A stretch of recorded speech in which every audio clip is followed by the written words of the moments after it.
Alright, Justina, you wanted a video review, so here it is. Thanks for sending the email with all the videos. I downloaded all of them. Hopefully, these are all the correct ones. I haven't looked at them yet, so we will go through them one by one, starting with this one. So, we got your squat over here.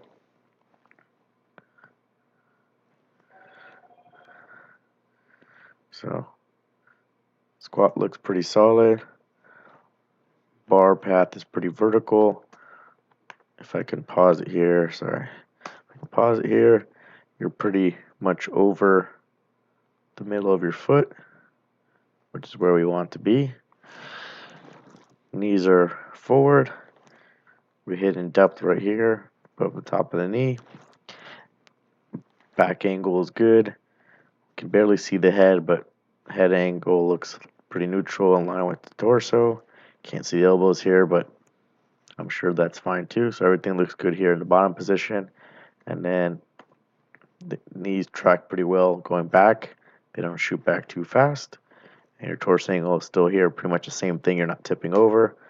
And there we can see the elbows. The elbows are good, so everything looks good. And this one, that looks to be about 215 pounds.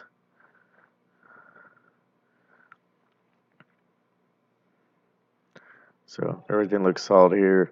If we want to nitpick, we can say possibly that you're too far away from the rack. I don't have your walkout in this video, so I can't tell for sure, but it looks like you're pretty far away from here, so you want to take as few steps as possible walking back to make it easier to walk back in and not wasting energy taking a bunch of steps and taking big steps and losing tightness. But I don't have your walkout on this one, but everything else looks great, so we'll go to the next video. We got another squat here, 198. So this looks good as well. Depth looks good, no issues there.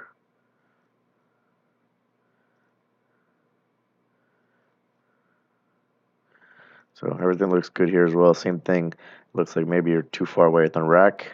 If I saw your walkout, maybe you're taking too many steps back or too big of a step back that you don't need to make. You can always be closer.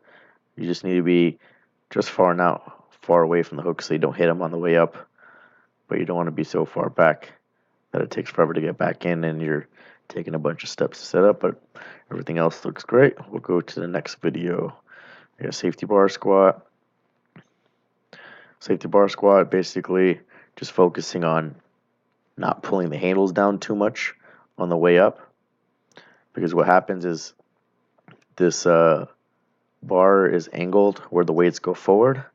So this is angled forward, so the weights are actually more forward than it would be in a back squat.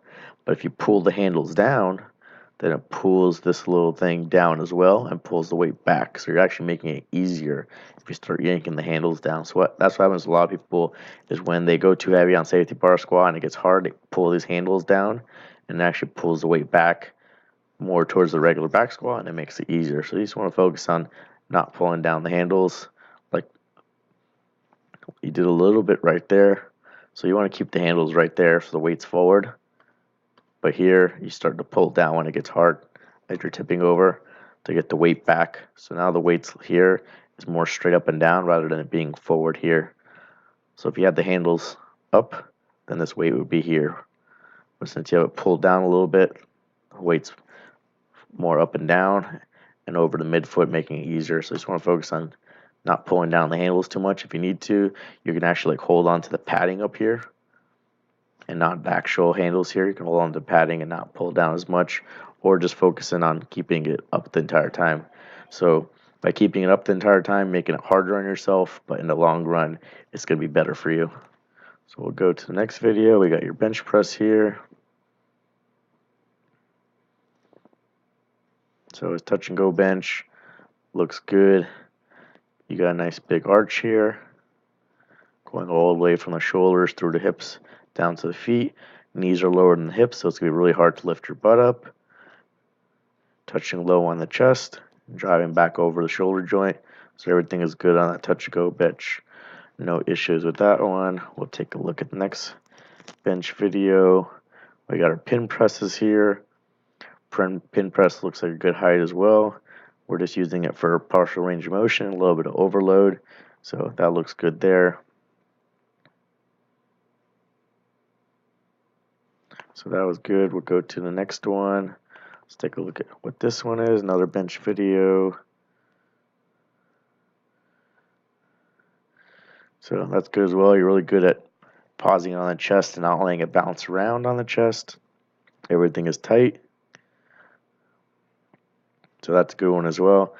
So your technique on bench is really good, which means we just have to just keep putting in more sets and reps just to build it up, since you don't have a issue with tightness on the chest or anything like that, or your butt coming up. So all these so far look really good. Positioning looks good. Pause on the chest looks good. That's why I'm always trying to tell you, just focus on getting whatever weight you can get in that day and just keep doing the volume. So let's take a look from the side. You can see your bar path is good, comes down to the lower chest and then goes back to the shoulder joint. Arch here is good.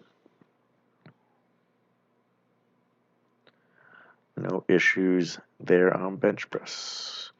Let's see what else we got. Here is your 80 kilo bench for pin press.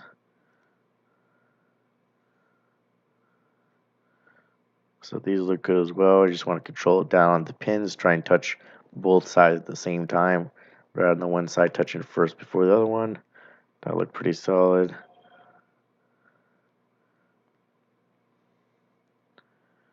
So all these look good as far as positioning and the actual rep. Let's see if we can find something other than a bench press, your favorite. Let's watch that real quick just because it's 82.5, which is your PR.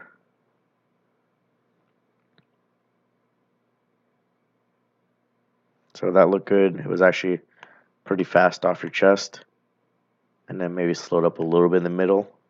So you're actually pretty quick from here to here, and then maybe a little slow through the middle, and then again fast to lock out. So pretty good right there. Driving it off your chest.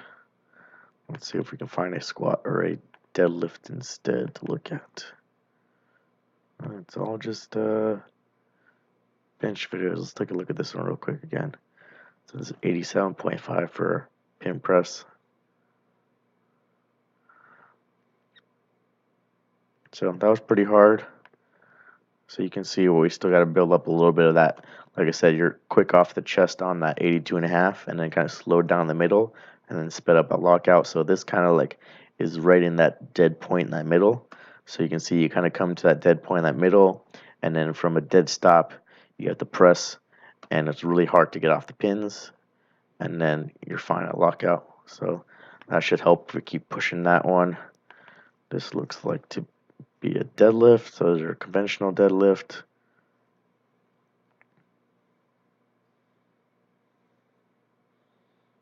So this looks good. Arms are pretty straight up and down.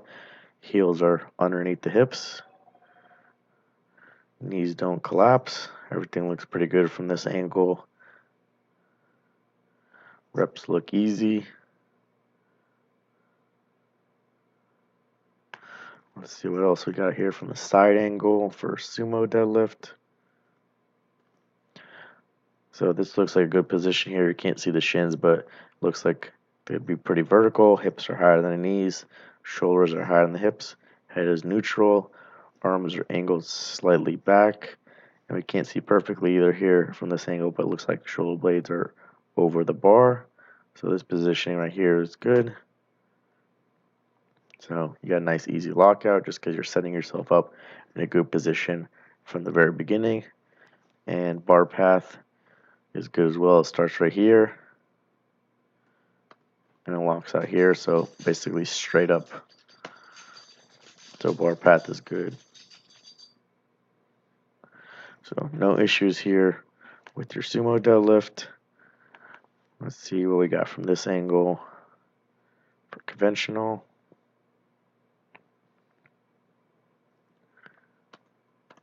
So conventional, same thing as your sumo.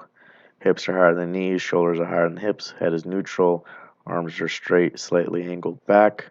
So again, conventional deadlift position looks great as well.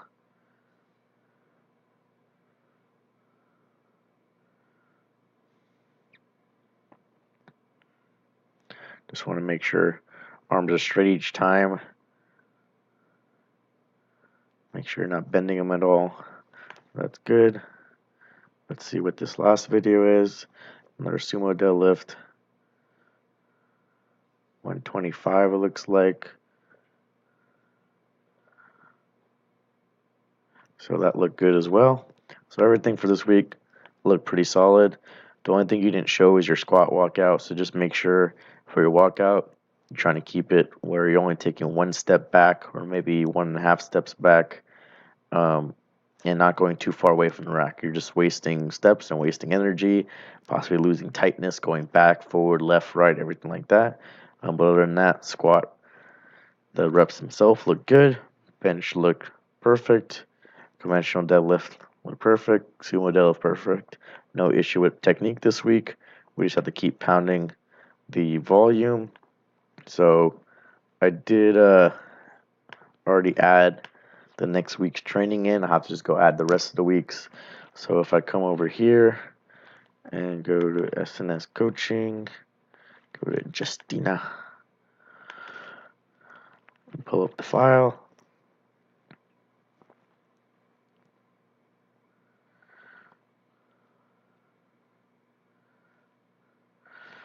Load. So you can see last edit was yesterday about 6 p.m. I went ahead when we were talking and I just threw in another week in there just in case whenever you want to start. So this is what you did this week, just light stuff to kind of recover a little bit, especially since you kind of weren't eating or drinking and passed out. So it was a good half a week to get back on schedule and just do some light stuff, let your body recover a little bit. And here is the week that I put in already yesterday. So I'm going to try and up your squat frequency a little bit. So you got safety bar squat on day 1, competition squat on day 3, and then high bar squats on day 4. So there's going to be same stance and everything as your regular squat, just do a higher bar position. Then for bench, I got your feet up bench on day 1, the pin press mid-level on day 2, competition bench on day 3, and then 2 count pause on day 4. And then we'll leave deadlift as 2 days. We'll do our conventional deadlift on day 2 and our sumo deadlift on day 4. Just practicing both and just not killing your hips trying to do sumo on both. So I already have the sets and reps in here, the weight, and I put all your RPs in just like how you like them, so you can make your adjustments if you need to. And then I'll go ahead and I'll add week 3 and week 4 into it. It's under training number 13. And I kind of already built the schedule here. So for training 13, we're going to try and do some more volume, build it up. That's why I also put the extra squat day in there to try and help with building the squat volume, since that's the one that we've had a little bit of issues in getting your max up. And then once we get close to the competition, training 14, we'll do a little bit lower volume, push the weights up further, and then 15, we'll drop the volume further and try and do those top singles and doubles, hit some PRs and everything like that before your competition in December. All right, so everything is set here, ready to go, and in the shared file so you can go and check it out. All right, hope that helps.